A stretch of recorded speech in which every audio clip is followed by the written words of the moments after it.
Welcome back, ladies and gentlemen. Yep, you see it. We're still on the Stamina Nightblade.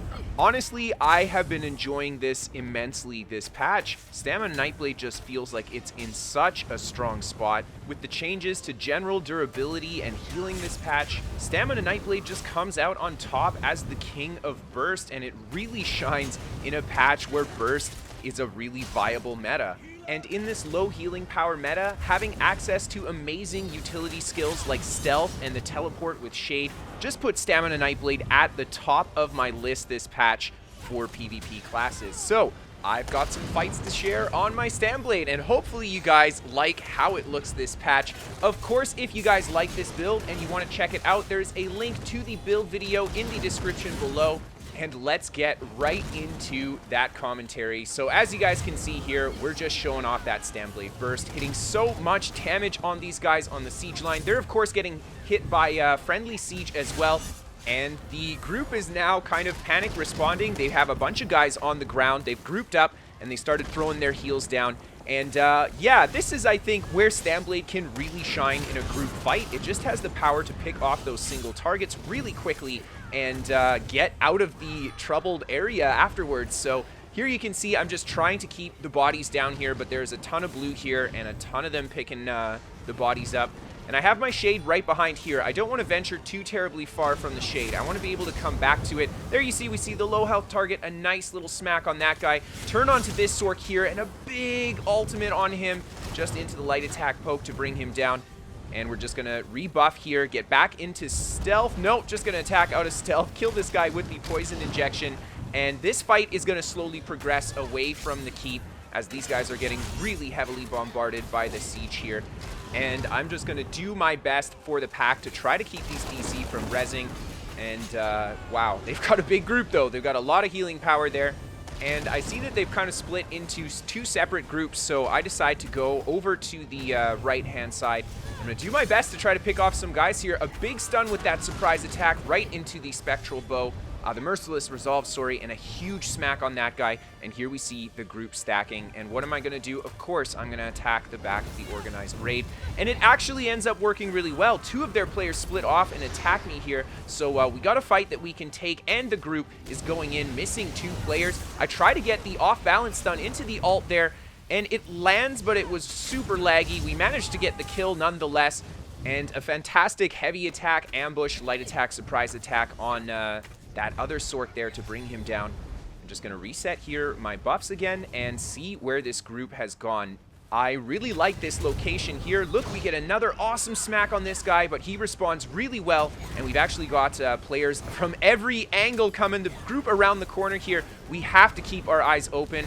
That looks like a 50-man raid, so we're going to have to be really careful not to get smacked by these guys, and a big part of that is going to be making sure that we always have the shade on the ground, so we have a safe teleport to get back in case we find ourselves in a really dangerous position.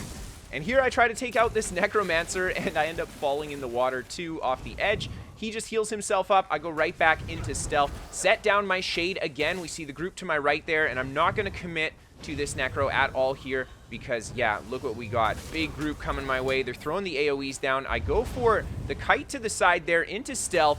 And of course, I have to try to jump back on top. We get a kill on that guy there. Really nice cancel combo into the roll. Smack this guy with a huge combo there coming out of stealth. And we're going to get this guy as well. And there you see the price of the high sustained damage build that we play. We get punished so hard if we get caught by something. And yeah, they just smack us down real fast. Alright, so moving on in this fight here, I think that this is a good example of why I personally think that Shade is Nightblade's best utility skill this patch. And it just allows Nightblade to do things that Stealth just can't do by itself. There's a lot of really strong counters to Stealth in this game. I think honestly Stealth is in a fairly balanced spot, having all the counters that it does, but the combination of Stealth and Shade really unlocks Nightblade's full kite capabilities in my opinion. And yeah, here we go. We've got some yellow on the front here. Now I was in stream and I told the stream that I was going to hold this ground and not run away, so I'm going to do my best just to not die here and fight these guys. Now, the first guy on a fairly tanky build there. The second guy does a good job predicting the attack coming out of stealth, and he goes for the block. We hit him with the partial charged heavy attack. to get the off-balance stun there.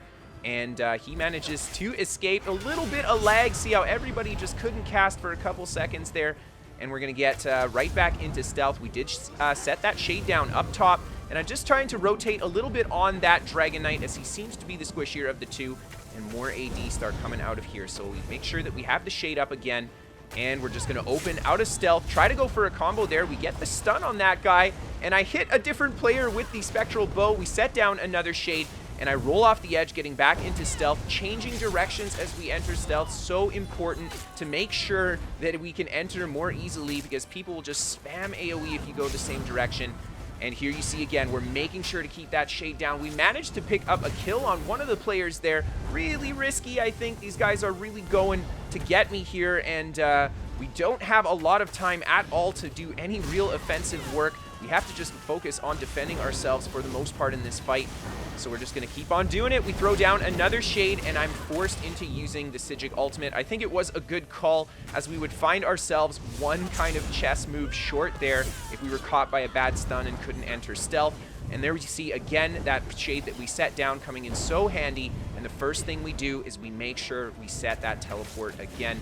And in this, this mix of movement, stealth, and the teleportation, I think, is why we can just keep this group off our back enough to actually do something. There you see, we try to go for a combo on this guy here. He does a good job rolling the heavy. That would have been a big smack if we had got the Spectral Bow. We managed to get the combo on another player there, but he has some real bulk to him, so we don't get the damage we want in there. We're missing the crits too, and we just keep using that shade game to survive. And I keep opening up on the players coming out of stealth here. They're doing a good job having the non-squishies kind of chase me more often. There are squishier players in this group, but they're not staying as on top of me as the more bulkier players are there. I put the poison injection into that Templar. Nasty spot here. We hold block, go for the shade, and just managed to make the stealth out there in time. We're going to set the new shade down and just reset our buffs and try again. I opt out of attacking this guy again. I just see his hit point bar, and I decide to switch to this other Nightblade there. Little bit of lag as we jump on top of that. We take his stun as well, but we managed to get to the shade in time. We're just going to teleport first before we even go into stealth. Honestly, guys, the combination of shade and stealth, like if you want to make sure that cloak goes off, shade and then cloak. Don't try to just go for the cloak. And here we see again, I just go around the corner using the mix of line of sight as well as the teleport. We get huge damage into this Nightblade. We finally bring him down. Now we've got just 2 enemy players left. This guy, one of them's going to stay and fight. The other guy just pieces out of here right away. And it looks like EP is coming down the hill. And honestly, I know we didn't kill a lot of people in this fight. It was mostly to show the defensive utility and just the significance of being able to hold so many players in a spot like that on such an offensive build. And don't you guys worry, in this next fight here, there is plenty of kills. So we're just going to do our best to hit the back of an AD siege line. Honestly, man, Nightblade Burst on the back of a siege line is just the best thing in this game. And these guys, I mean, they're trying to res. We're just throwing huge combos into them as they res as well. There's the Spectral Bow into the surprise attacks, and he doesn't break it in time. And I know realistically in this fight, there's no way I'm going to keep all these bodies down. But heck, I'm going to try. We just keep attacking these guys. I go for the player that just got res there. We don't get the kill on him, but we're going to watch this guy goes for the res. We got that bash coming in. Oh, man, a nice cancel there, just rolling a big smack from those opposing players. But these guys are throwing the heals down. They've wised up to our shenanigans here. And with that, I'm going to let you guys enjoy the last few kills as we say our goodbyes. If you guys want to send in your own clips for the top 5 battles, or if you guys want to send in builds to be featured on the channel, you can send that to KristoferESO@hotmail.com. Give me a follow on Twitter to keep up to date with what I'm up to and my stream times. Check out my Twitch for those live streams. And of course, check out my website, KristoferESO.com, for written guides to my builds, as well as a hub for all of my ESO content. We're sponsored by What the Fast. They're a VPN for gamers. They give you better ping to your favorite games. And of course, they are free to try for the first month in the description below. And last but certainly not least, if you guys really love the show and you want to help support it, you can always become a patron on Patreon. Without you guys, I wouldn't be doing this, and I know I say it every episode, but I mean it. Thank you guys so much for just helping out. Thank you guys so much just for watching today, And as always, have a fantastic night, everyone.